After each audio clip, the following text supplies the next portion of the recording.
How does Google Maps calculate the absolute shortest path between two locations? Or think about your favorite video games. How exactly does the game engine track movement when your character dashes from one side of the map to the other? The answer isn't magic. It's actually hidden inside one incredibly powerful mathematical concept, the distance formula. Okay, let's dive into this, because that underlying engine driving all of this modern technology, from GPS to computer graphics, is exactly what we're talking about today. It's literally one of the most important concepts in coordinate geometry. By the end of this explainer, you're going to see exactly how this single formula powers the digital world around us. So here is our roadmap for today. Step 1, we'll quickly cover Cartesian basics. Step 2, deriving the formula. Step 3, solved examples. Step 4, exam mistakes. And finally, Step 5, real-world applications. All right, let's jump straight into Section 1, the Cartesian Plane Basics. So welcome to the Cartesian Plane. Think of this as a giant two-dimensional framework made entirely of two intersecting number lines. The flat horizontal line right across the middle, that's our x-axis. And the vertical line shooting straight up and down, that's the y-axis. Right where they cross in the dead center is what we call the origin, which sits at the coordinates 0, 0. Now, any point on this entire plane is represented using coordinates written as x, y. So if you have a point at, say, 3, 2, that simply means you move 3 units to the right along the x-axis and 2 units upward. What about -4, 5? Just move 4 units left and 5 units up. It's basically a treasure map. And you'll notice how these two intersecting axes naturally divide our space into 4 distinct zones, which we call quadrants. Over in quadrant I, both x and y are positive. Jump over to quadrant 2, and x becomes negative while y stays positive. Down in quadrant 3, it's completely negative territory for both x and y. And finally, in quadrant 4, x is positive but y goes negative. Getting a solid grip on this layout is absolutely crucial so you never get lost during your calculations. Moving right along to Section 2, deriving the distance formula. Okay, imagine we plot 2 random points on our grid. Let's call them point A and point B. If we want to find the absolute shortest straight line distance between them, we can actually draw a horizontal line straight out from one point and a vertical line down from the other. Notice the shape that forms when those lines meet? It's a right triangle. Now, the horizontal base of this triangle has a length of x2 minus x1. The vertical height has a length of y2 minus y1. And that direct diagonal distance we want to find, well, that's just the hypotenuse. Because of the good old Pythagoras theorem, c squared equals a squared plus b squared, we literally just square our base, square our height, add them together, and take the square root. And this brilliantly illustrates our main event for today, the distance formula. Check it out. D equals the square root of the quantity x2 minus x1 squared plus the quantity y2 minus y1 squared.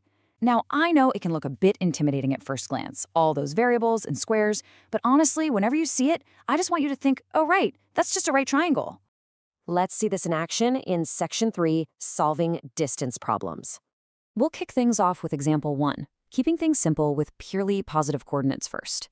Let's find the distance between point 34 and point 71. Step 1, we carefully drop our x and y values right into the formula. This gives us the square root of 7 minus 3 squared plus 1 minus 4 squared. Step 2, simplify inside those brackets. 7 minus 3 leaves us with 4. 1 minus 4 gives us -3. Step 3, we square those numbers. 4 squared is 16, and -3 squared, remember, a negative times a negative is always positive, gives us 9. So we're left looking at the square root of 16 plus 9, which simplifies to the square root of 25. All right, I want you to pause the explainer right here. Try solving this yourself. Looking at that final step, can you predict the answer before the calculation is revealed? If you guessed 5 units, you absolutely nailed it. The distance is exactly 5 units. And here's a really cool little Easter egg. The numbers 3, 4, and 5 actually form a famous Pythagorean triplet, which perfectly ties right back to that right triangle derivation we just talked about. How cool is that? Okay, let's move to example 2 and see how this builds. This is where we introduce negative coordinates. And honestly, this is where things can get a little tricky if you rush. Our new points are -2, -3, and 4, 1. Let's substitute them in. Pay super close attention to how we use brackets to wrap our negative numbers here. We get 4 minus -2, which magically flips to 4 plus 2, and then 1 minus -3, which becomes 1 plus 3. Simplifying those brackets gives us 6 squared plus 4 squared. that works out to 36 plus 16, which leaves us with the square root of 52. And if we simplify that radical down, we get our final answer, 2 times the square root of 13 units. Amazing job following along with that. Managing those double negatives without slipping up is a massive one for sure. Which brings us perfectly to Section 4, Avoiding Common Exam Mistakes. Take a look at this stark visual contrast here between the wrong way and the right way. Literally, the number one mistake students make on exams is forgetting to always use brackets with negative numbers. If you rush and just scribble 4 minus minus 2 and tell yourself it's 2, your whole calculation collapses instantly. You absolutely must write it out. 4 minus, open bracket, negative 2, close bracket. That ensures you remember to turn it into a plus, getting the correct answer of 6. Oh, and another thing. Never forget that squaring a negative number always yields a positive result. So the crucial point I need you to remember is this absolute rule. Distance can never be negative. Think about it. It's a real physical measurement of space.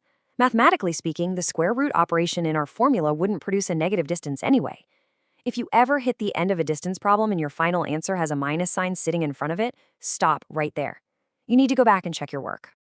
To make sure you totally avoid these traps, let's run through some rapid-fire exam rules. Rule 1.